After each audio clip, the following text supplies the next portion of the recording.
This path that we're on isn't working, and I think we know it. We've hit a roadblock.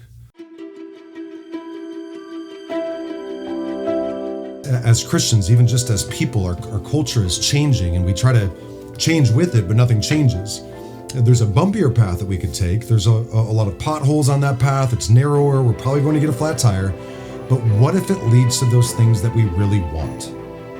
The letter of 1 Peter is like a masterclass on learning to live in a post-Christian world. Post-Christian culture, it has this residue, this leftover film of solace and peace found in some sort of faith or some sense of goodness or a moral framework of justice or mercy or love. Something like, there's no guts to it though.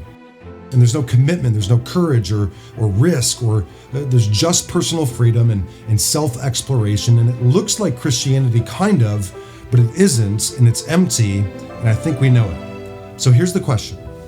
How do we live as Christians where the stuff that used to be normal is weird now? Our teacher, Peter, he has a brilliant plan. I mean, he writes about how we should approach politics, even in the chaos. He talks about believing wives, how they should interact with their unbelieving husbands. He's writing to a church in a time where everyone is living in sensuality and passions and drunkenness and orgies and drinking parties. And he's saying, here's how I want you to think about this. Here's how I want you to posture yourself in this kind of culture. Here's what I want you to do. At the core of his plan is this. His plan is that we would suffer.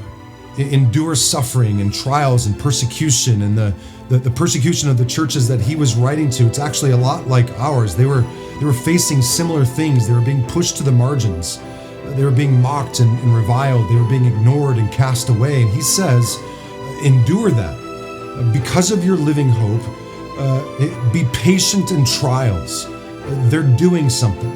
And it goes against everything that our culture teaches us in regards to wanting things now, pleasure now, satisfaction now, a constant comfort. But in a sense, he's saying, invite suffering in, make it your slave, and demand that it produces in you the fruit that it's meant to.